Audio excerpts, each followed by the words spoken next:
This is a simple basic instructional video on how to use an SS2A shuttle controller. This is for analog control, that's DC control. What is a shuttle controller? Well, this is what this bit of circuitry looks like. And this enables model railways to automatically shuttle back and forth, one direction and then the other. This is a 00 model railway that I'm building in a science fiction style.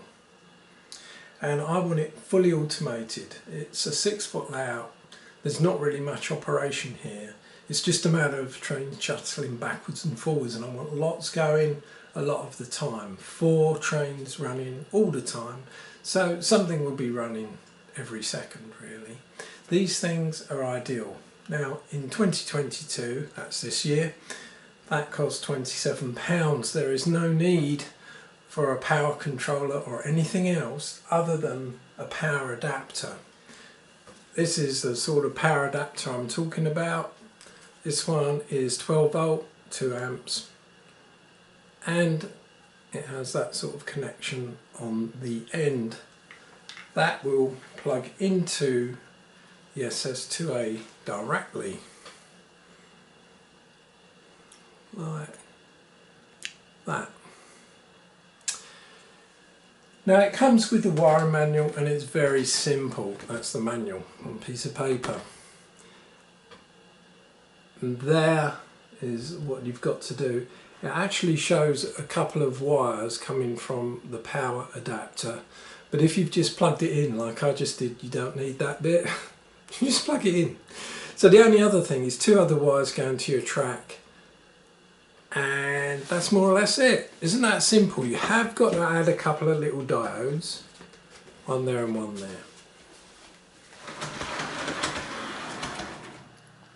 There it is running with deceleration, and you also see acceleration. Now the diodes will come in the SS2A pack, and you will need to solder those onto the track. Here is an example of a diode soldered onto the track. And it's just there. It's a bit hard to see, it's a very small thing. And I solder it onto the outside of the track.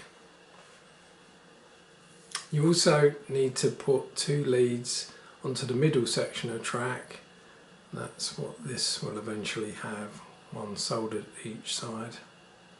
But you can solder underneath the fish plates if you don't want a visible join.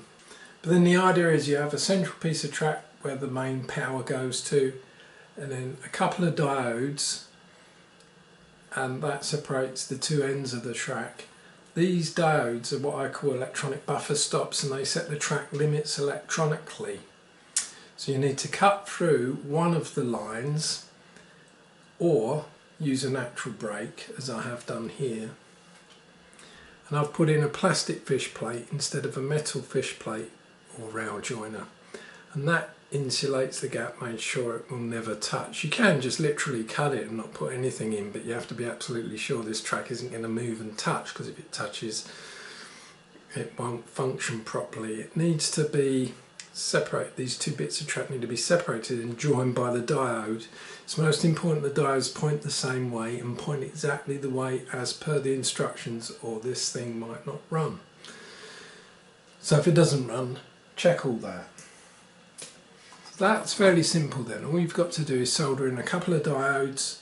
You've got to solder the wire to the central track, and then you plug it in with a 12 volt, no more, power adapter, and it'll function.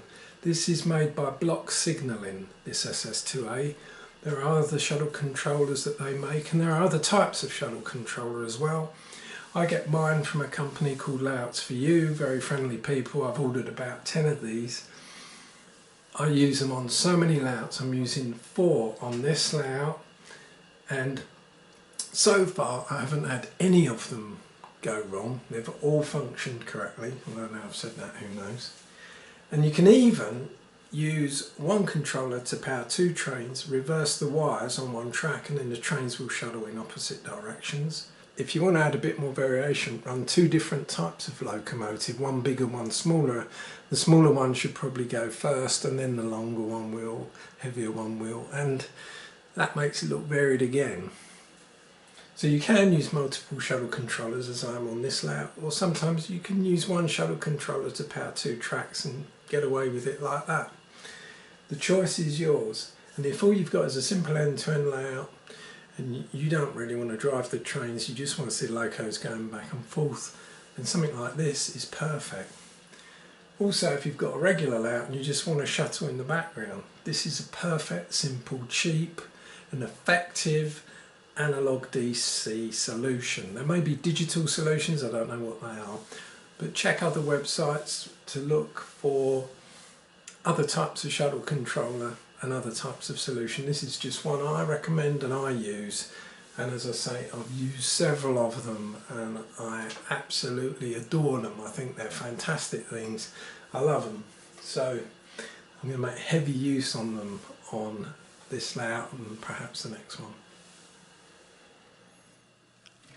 Now with a locomotive such as this one, I've got the diode placed about here, so the locomotive stops there and I've got room for the wagons that it's carrying. But at the other end,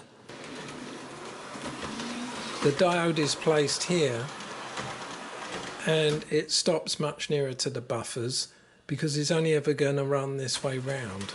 So bear that in mind where your diodes will be in relation to the shape of the loco, the shape of the train.